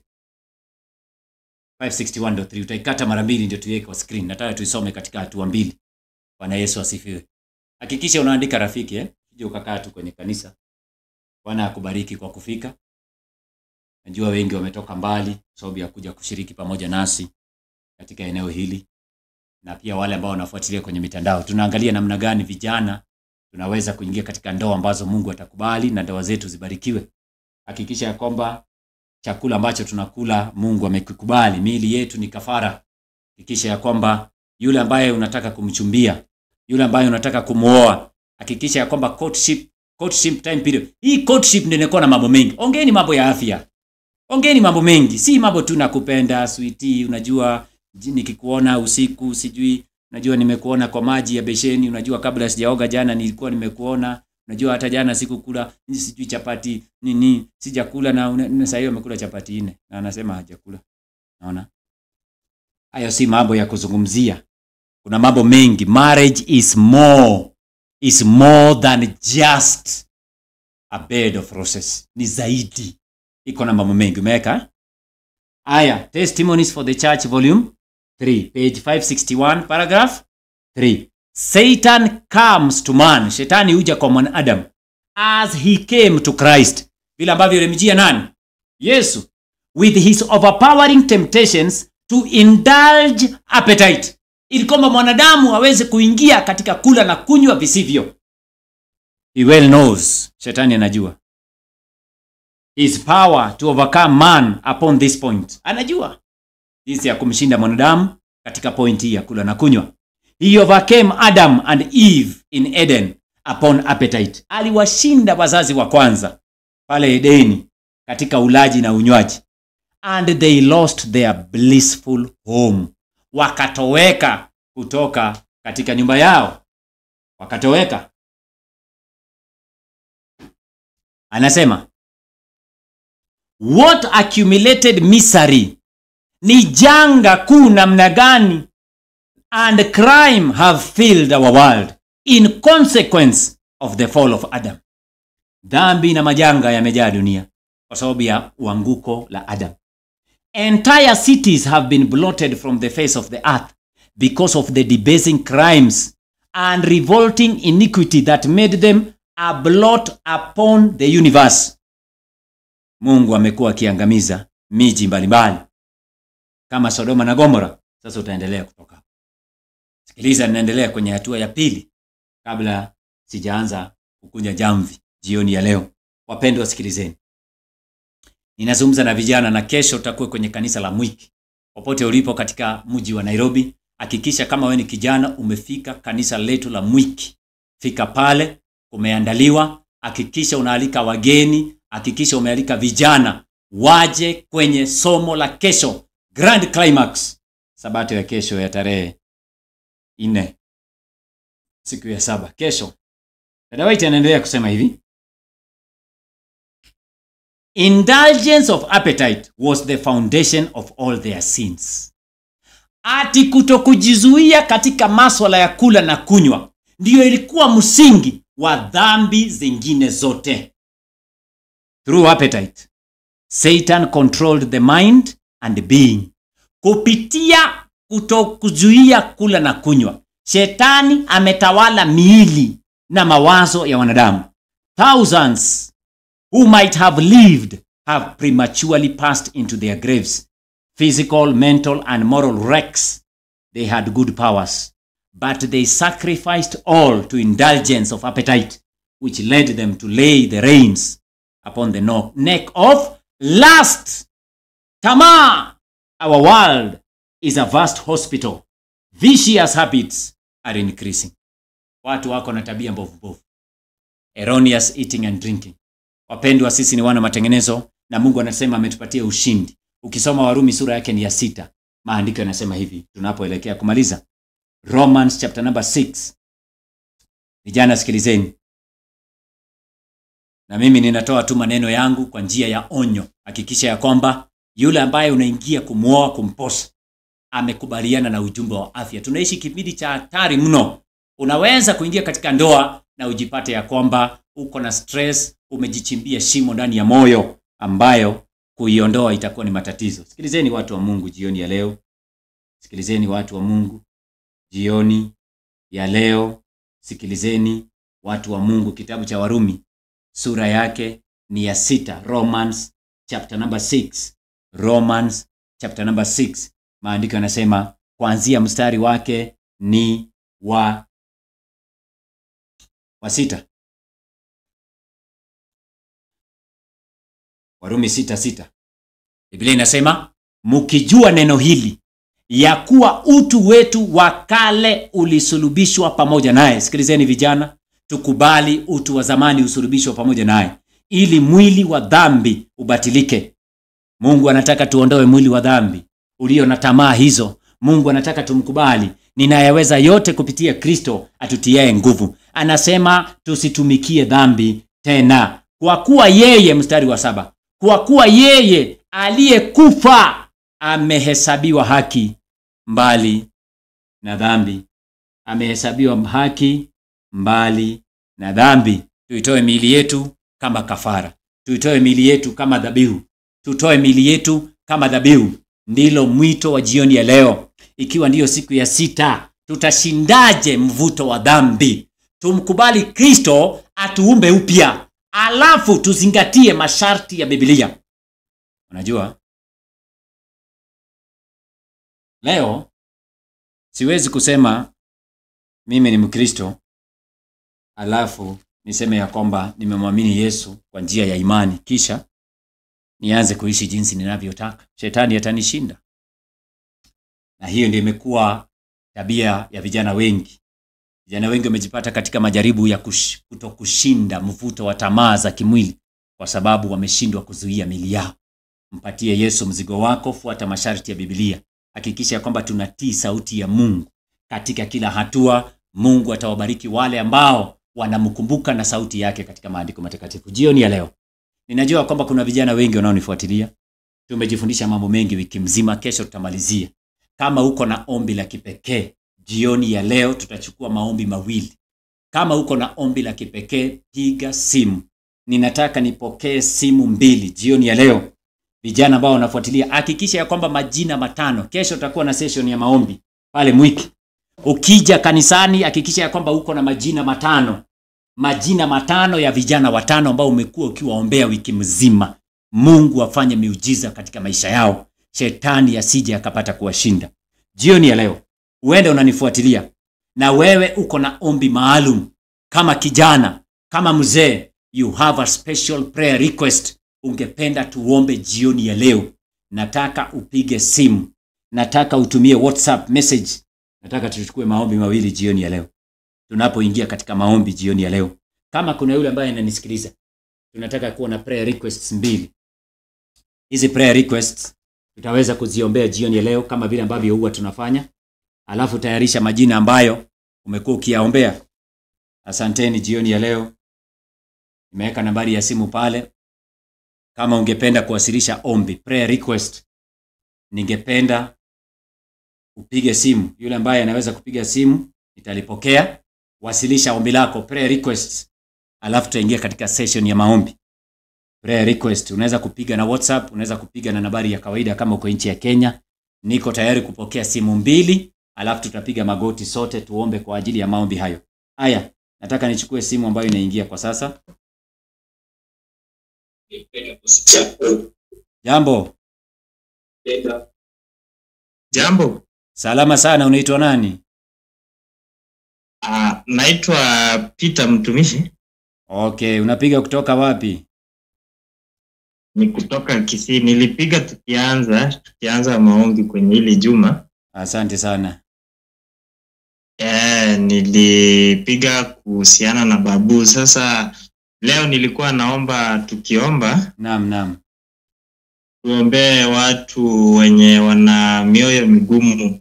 Nimepatana na watu haswa wazazi wana mioyo migumu ya kubadilika. Okay. Tuwaeke katika maombi. Asante sana Peter, Bwana akubariki. Nakumbuka tukiombea babu yako, neema ya Mungu ikutoshe. Tunaombea watu jinsi ambavyo umesema, na Bwana akubariki sana jioni ya leo. Asante. Asante sana, barikiwa. Tunachukua simu nyingine. Je, kuna yule ambaye angependa tuombee ombi maalum?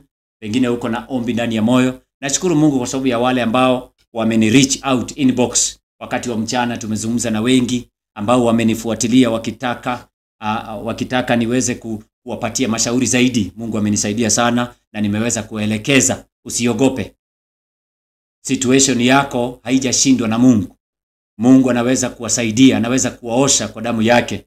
Mungu wetu ni mwaminifu. Kwa hivyo nitapokea simu nyingine moja. Kama hakuna, asante, kuna mmoja anapiga pale, lakini nataka tuweze kuhakikisha ya kwamba unapopiga usiflash, unapiga tu simu ili niweze kujua ni nani anayepiga. Nani anapiga simu tafadhali? Kuna yule anapiga simu. Hebu nione kama kuna yule ambaye angependa kuzungumza. Nitachukua simu nyingine moja. Labda pia nitasoma message ambazo pengine zimeingia. Kuna mtu anataka kupiga simu? Nitachukua simu moja, lakini kabla ya acha nichukue hii ndio nisome message. Jambo. Salamu. Jambo. Salama. Unaitwa nani? Geoffrey. Unapiga kutoka wapi? Viiga huku Viiga pale Maragoli. Asante. Uko na umesema ni Geoffrey eh? Yeah. Uko na prayer request gani? Nimesikiza mahubiri. Naam, asante. Na mimi bado ni kijana lakini kwa nishaoa mwanamke kwa health reform hapo nagongana kidogo, ndio nilikuwa nataka wahitaji tu maombi. Asante Geoffrey, na tukimaliza show utanipigia ili kwamba tuweze kuzungumza zaidi. Na usiogope na usijali, Mungu yupo pamoja nanyi. Nitakushauri vile ambavyo utaweza kuzungumza na mke wako kwa njia ambayo Mungu amekubali pia katika maandiko. Sawa sawa?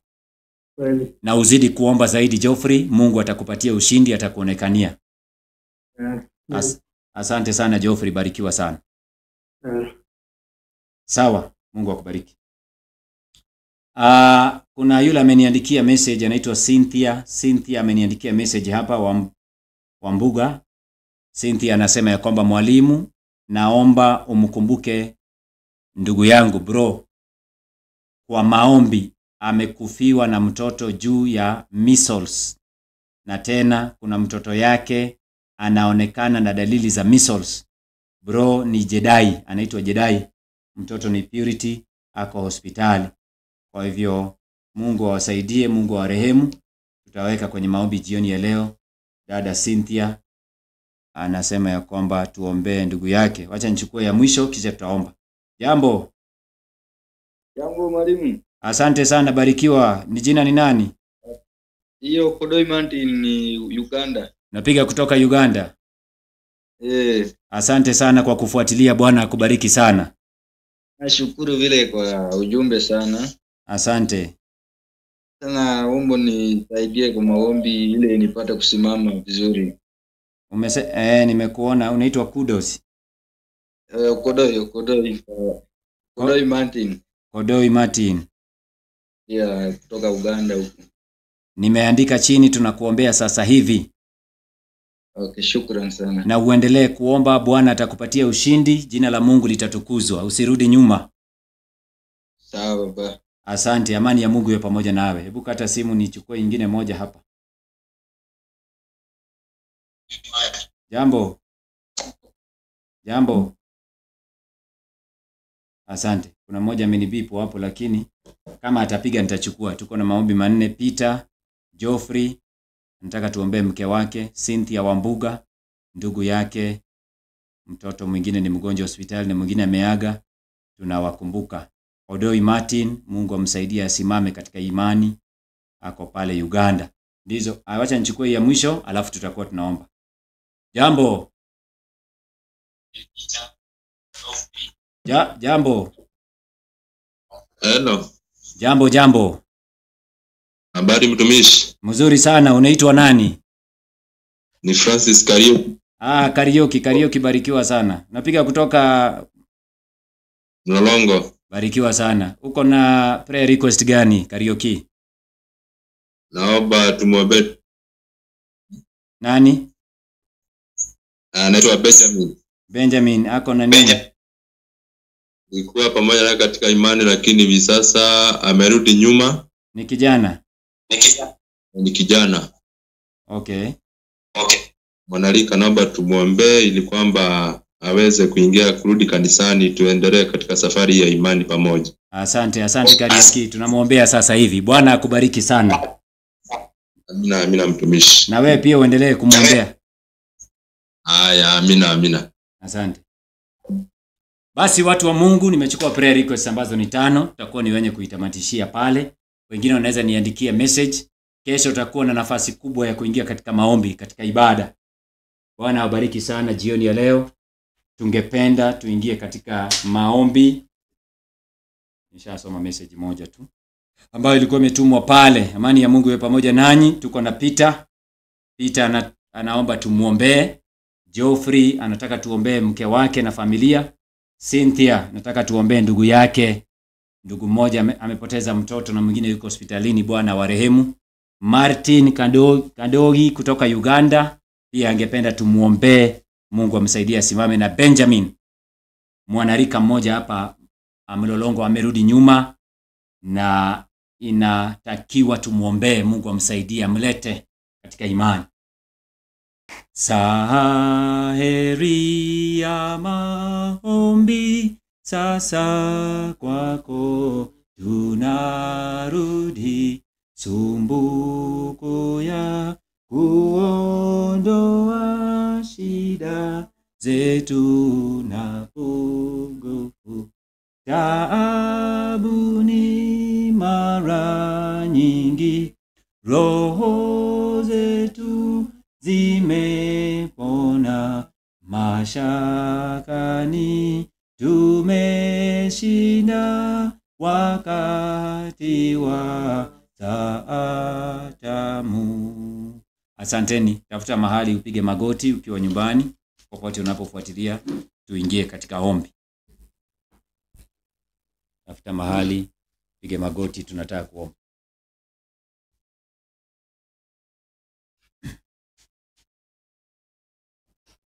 Tunakushukuru Baba yetu wa mbinguni, jina lako litukuzwe. Baba, umetubariki na neno lako jioni ya leo. Tunakushukuru kwa vijana wote ambao umefuatilia wiki nzima. Umetufikisha katika sabato takatifu kwa ajili ya utukufu wa jina lako. Baba, tunasema ni asante kwa sababu ya upendo ambao umetupenda. Imekugharimu mno ili kwamba tuweze kuinuliwa na kuletwa katika misingi ya imani hii. Jina lako litukuzwe. Tunaamini ya kwamba tuko katika uwanja wa vita, mapambano ni makali. Japo yatakuwa makali, saidia kila kijana aweze kushinda. Kusiwe na yeyote atakayepotea. Baba, utusikie. Sikia maombi ya kila kijana anayekuomba kimoyomoyo. Uturehemu, mfalme wa amani. Haujashindwa siku yote. Shetani hana mamlaka, hana nguvu. Hajawahi kushinda yeyote ambaye alikutumainia. Tunaomba kwa jina la Yesu jioni ya leo.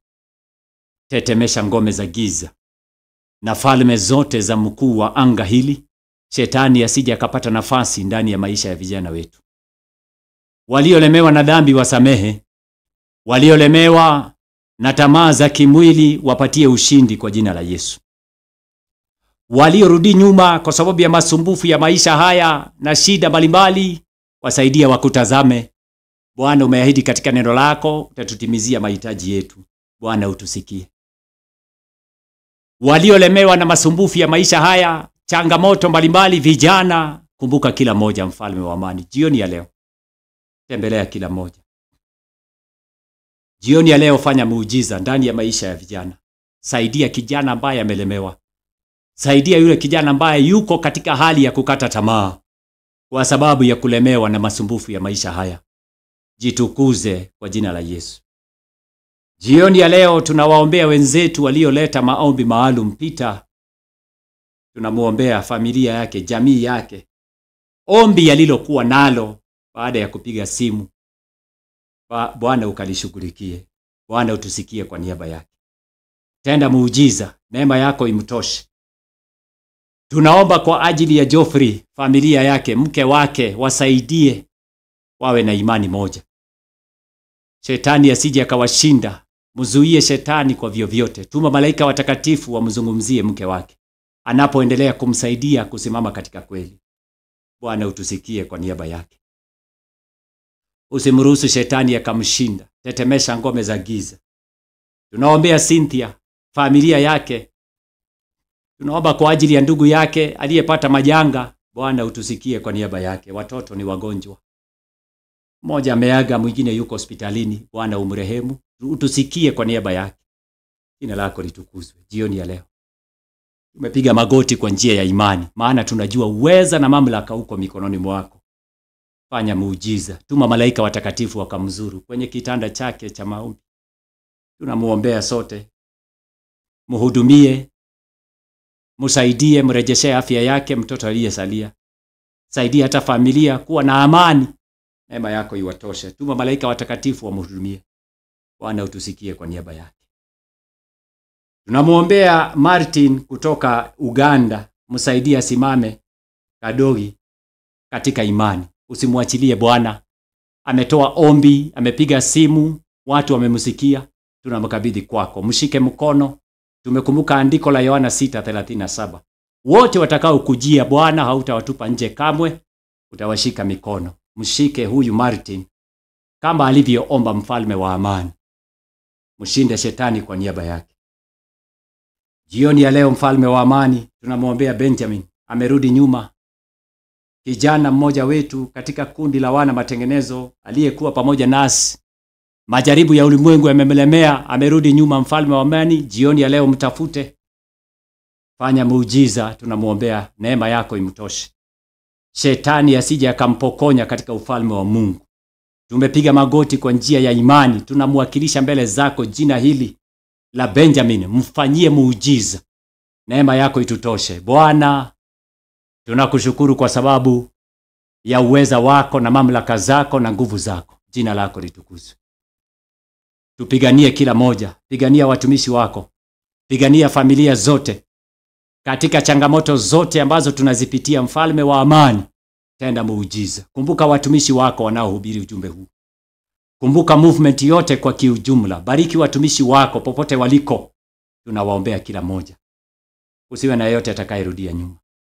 Tunamuombea mtumishi wako Ndasha. Tunaombea mtumishi wako Motisia.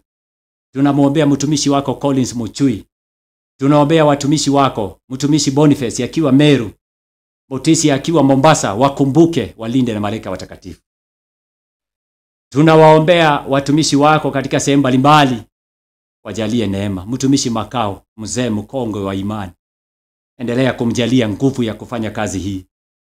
Tunawaombea wengine ambao wamejitosa viwanjani, wengi ambao majina yao huenda tutakumbuka kwa mara moja na kwa haraka. Wakumbuke katika ufalme wako.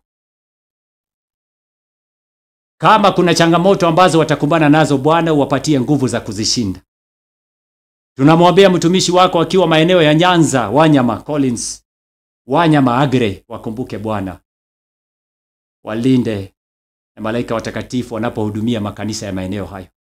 Tunamkumbuka Jairus pia, mkumbuke, neema yako imtoshe. Isaac Kideme akiwa maeneo ya Kisii. Bwana tunamuombea, ni kijana barobaro amejitosa katika viwanja. Tunaomba kwa ajili yake, majaribu yasije yakamlemea anapoendelea na huduma. Mfunike kwa damu ya Yesu Kristo, malaika watakatifu wamlinde. Tunaombea wengine ambao tutawataja kama Otundo, Oyugi, watumishi wako pamoja na ukina Musemi na wengine. Hata katika nchi ya Tanzania ni wengi. Watumishi wako wakumbuke. Jaferi Masawe, Komesha, ndugu Paul na wengine ambao wamejitosa katika viwanja. Tutakumbuka majina yao kwa sasa. Bwana uwabariki kila mmoja aliyejitosa viwanjani. Neema yako itutoshe jioni ya leo. Tumetangaza ushindi kwa jina lako. Endelea kujitukuza kwa kila jambo. Hatutarudi nyuma kamwe. Tumetangaza vita dhidi ya falme za giza. Utatupatia ushindi. Hakuna yeyote ambaye atafanya jambo lolote la kutufanya sisi turudi nyuma. Katika kila dhiki, katika kila jaribu tutakutazama. Utatupatia ushindi kwa jina la Yesu. Endelea kutupatia mamlaka na nguvu dhidi ya uweza wa giza. Shetani asije akatushinda. Tulinde na malaika watakatifu. Fanya kuta la moto, nguzo la kutuzunguka watumishi wako. Wale ambao wanapinga ujumbe wa malaika watatu katika mitandao tunawaombea. Mkumbuke hata Mwakemwa amekuwa mpingamizi mkuu katika ujumbe huu. Neema yako imtoshe, msaidie. Tunamuombea hata yeye aweze kuokolewa katika ujumbe huu. Siku zote tunamuona akipinga ujumbe katika mitandao. Tumepiga magoti kwa njia ya imani. Mkumbuke Daniel Mwakemwa kwa njia ya kipekee. Tunamuombea kama vile ambavyo ulimbadilisha Sauli, akaiamini injili na akaihubiri. Hata leo tunamuombea Daniel Mwakemwa, ukamkumbuke. Msaidie, neema yako imtoshe. Asante kwa kuwa umetusikia jioni ya leo. Tuunganishe kesho kwa ajili ya Sabato ya kumalizia juma letu la maombi. Mapenzi yako yakitimizwa kwa kila jambo. Nani kupitia jina la Yesu Kristo aliye Bwana na mkombozi tumeomba na kuamini. Amina. Bwana wabariki sana watumishi. Wacha nitoe matangazo kidogo watumishi wa Mungu. Bwana wabariki sana jioni ya leo. Ningependa kusema ya kwamba kesho tuko katika huduma. Kesho watu waje mapema. Pale kwenye kanisa la Mwiki, kujeni mapema. Hakikisha ya kwamba unakuja na rafiki. Alikeni marafiki wetu ili kwamba tuweze kupatana pale. Tutakuwa na Sabato yenye kufana sana. Alikeni vijana wote wale ambao wangependa kushuhudia uweza wa Mungu. Karibuni kwenye kanisa la Mwiki katika maeneo ya Kasarani. Usiku wa leo tunapoenda kulala, kumbuka kuombea vijana 5 tena. Kesho unapoamka, unapojiandaa kwa ajili ya kwenda kwenye ibada, wakumbuke tena vijana ambao tutawaombea. Neema ya Mungu iwatoshe. Mungu awalinde. Amani ya Mungu iwe pamoja nanyi. Zungumza na mimi kwenye WhatsApp kama uko na jambo ambalo linakufinya sana katika masuala ya ndoa, nitakusaidia. Tutaomba pamoja, nitakupatia mwelekeo. Usiogope. Unapoogopa unakuwa na matatizo zaidi. Zungumza tu. Tunaweza kuwashauriana, tutasaidiana katika haya masuala, na Mungu awabariki. Amani ya Mungu iwe pamoja nanyi. Mungu awalinde usiku huu. Bwana awabariki, tuonane.